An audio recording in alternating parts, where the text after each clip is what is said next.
This movie turned out to be quite emotional for me to watch, actually, and very amazing because it was filmed 74 years ago by my grandfather.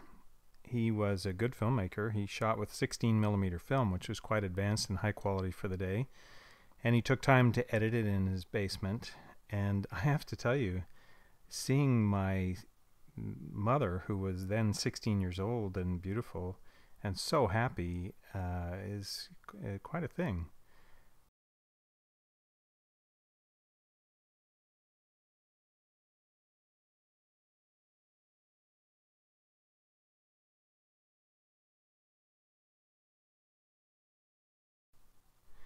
It looks like Grampy, as we called him, was the meal ticket in this movie. And my oldest sister, Robin, and I adored him. I lived with him until I was 7 years old, he and my grandmother, with some visits from my mom. And he was just the nicest guy. And he wrote wonderful love letters to his wife, Yanni, as I called her. And so they're off to a vacation in Canada, I think around Sudbury. I think that's where McFarland Lake is. I don't know what that old car is.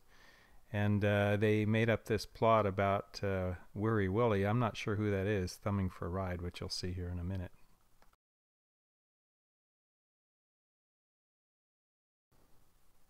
While Grampy is driving in this beautiful place, I'll just mention that his real name was Ernest Herbert Rose, and he was a mining engineer at the International Nickel Company, INCO, in Canada, and I think that's why they were up there, why they would vacation nearby.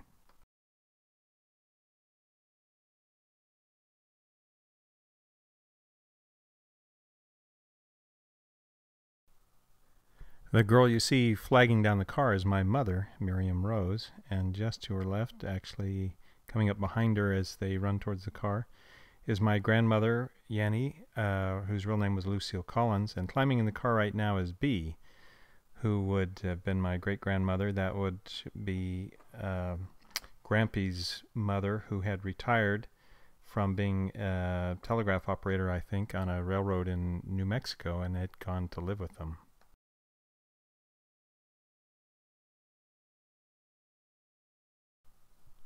If I understand the timing right here, Yanni would have been 2 months pregnant at this time with her son, Rio, my uncle, and he would that would be quite a change in their lives. It looks like they had really a beautiful place to stay. I'm sorry I don't know anything about it, but it looks like a place I'd like to go.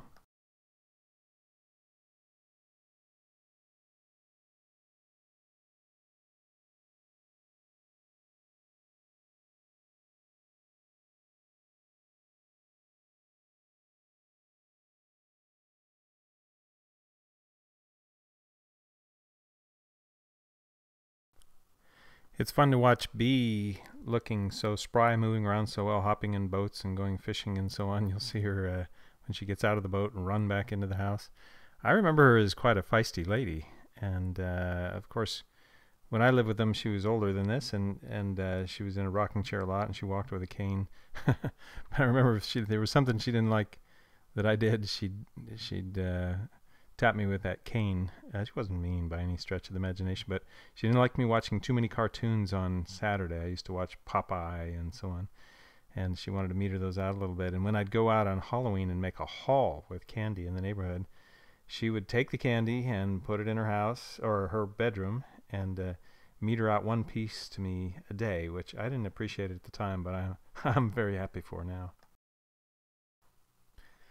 It looks like they had lots of friends coming over. I don't know who any of them are, but with Grampy being, oh, such a nice guy and so fun to be around, and probably Annie too, I can imagine that a lot of visitors over at the house often. It looks like they moved around pretty well here, pretty spry. Is that Grampy doing the forward flip there? That's hard for me to tell. Maybe you can see better than I can. I think Yanni would have been close to 40 years old here, maybe just a little over 40, because I think she was born in 1895 in May. And I don't know if that's her going off the diving board. Looks like the camera had slow motion. They were running the film through there pretty fast. I actually, Grampy filmed quite a few of these in slow motion, so I edited just a few of them out to keep the film moving along. I hope Grampy won't mind.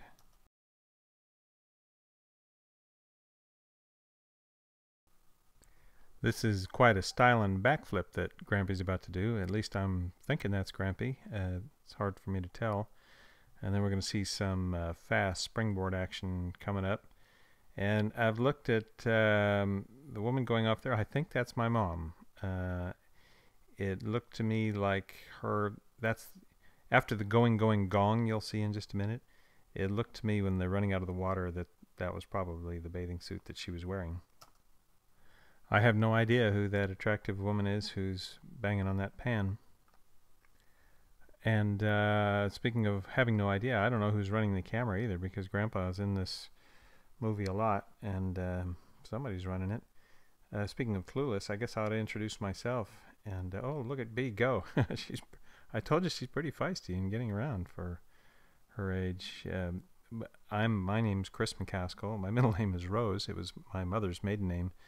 That so embarrassed my father, he had me keep it secret. He wouldn't confess it, and he had me so I wouldn't confess it for years. But then when Pete Rose became a famous baseball player, I was very proud of my middle name.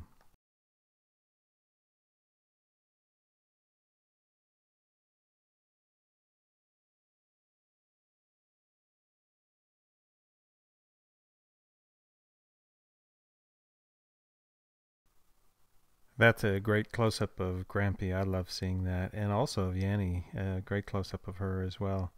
And of course, Grampy, being ever the romantic, is going to give her flowers here in a minute and cuddle up, steal a kiss, get her real close.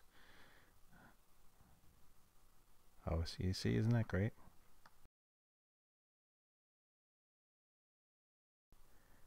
Grandpa used to air these movies in the basement, and I remember as a little boy seeing this, and my mom was always very proud of this. Even in later years, she and I went through some hard years together, living as actually homeless people in the slums of Oakland for a while, and I remember her talking about how she used to tap dance, and look at how pretty and happy she is. This really means a lot for me to see this. The family just didn't know. How could they know about the kind of hardships that would befall them? My mom would fall mentally ill, and World War would break out 5 years from when the movie was made, and her husband would go off to war in the Canadian Navy for 4 years, which was very scary. She'd have a daughter on her own, my sister Robin, and another one, Jane. And but here she is, so lovely and so happy and so carefree, and it just tells me you just cherish every moment that you have, because who knows what the future holds. Oh, the one thing I'd love to see in Grandpa's movies would be sound. I'd so love to hear their voices and hear what they're saying and laughing about.